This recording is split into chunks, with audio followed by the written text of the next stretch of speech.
Hi, my name is Karen. I came to Biologix Center after being diagnosed and treated for Lyme's, Babesia, COVID, and I was not getting any help.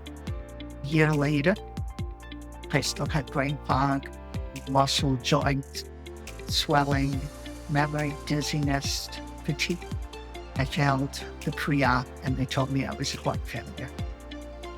Of course, the next year, I found Biologix Center both online and in a magazine called Life Extension. And they had an article, so I did some research on here and gave it a try.